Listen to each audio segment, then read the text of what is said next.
Okay, so today I want to talk about three books that I'm scared of reading, and these are the books. And I'm gonna try to make it short, but just like an overview of each one and why I'm afraid of it. So the first one is this one, The Rape of Nankin. Not sure if I'm pronouncing that correctly. And it's basically about the horrors of the Japanese against, I believe, the Chinese and Koreans, but I'm not 100% sure if there was more countries or if it was just the Chinese or something like that. But basically, it's all the atrocities that happens. And I know some of them, even though I haven't read the book. I know a few things, but obviously not super in depth, and this goes in depth. And I'm scared of reading it because, well, it's not easy reading. It's the type of stuff that is just almost pure evil, and it kind of gives you nightmares. So the other book is this one, the Gulag Archipelago.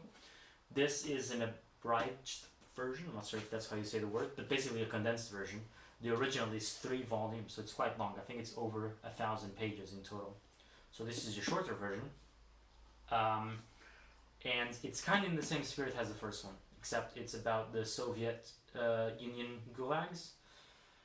And Solzhenitsyn was imprisoned in one of those camps, and it just details kind of the horrors that went there. This book is kind of weird because, at least from my understanding, so you have to understand that these books, because I'm afraid of reading them, I haven't read them yet, so there's some level of ignorance when I'm talking about them. But this book, for example, is a bit weird because it's non-fiction. It's telling the true horrors of the Soviet Union, but from my understanding, it's not purely historical either, because there's a novel element of it. And from my understanding, what he did is kind of made stories about real things that he saw, but the story that he tells are not real people, from my understanding. But regardless of the details of this, it has the same spirit as the first one. So very heavy reading about human suffering, human evil, so forth. The last book, the two books are quite similar. They're like historical about war atrocities. This one is quite different. So this is more of an allegory on religious myth, truth and belief by Bernardo Kastrup. Not sure if I'm saying that right. And basically, what I think it argues, and what I've heard regarding feedback on the book and reviews and stuff like that, is that it argues for the truth of religious myth. And so myth, the religions and their belief systems, let's say, they're not scientifically true in the way that we conceptualize.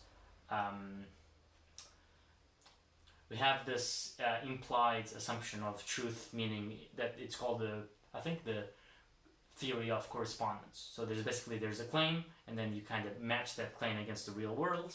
And in a scientific sense, that's approached usually from a historical material perspective. So if I say that this tower fell, then the truth claim is if the tower fell or not. But religious truth, even though it's usually thought of has a truth claim that isn't actually true, and that's kind of how we use the word myth now. That's not kind of what religion is attempting. Myth is more in the sense of a narrative that describes a truth that is beyond science. And when I mean beyond science, I don't mean necessarily supernatural, but I mean in the sense that it doesn't have to do with matter and facts. It usually has to do with a social reality, a moral reality, a political reality even. And so they're describing reality, but it's not material. And if you're kind of like in the atheist type movement and you're very scientific minded, this is very hard to understand. But anyway, I think from my understanding, this book makes quite a good argument for it. And the reason why I'm afraid of it is because I'm quite interested in religion, and over the years, I've come to very similar conclusions as he does, from what I understand what he argues for, because I haven't read it, so I can't promise that it's exactly the same. But the reason why I'm scared of it is because even though I like religion and I'm very interested on it, I've been pushing it away.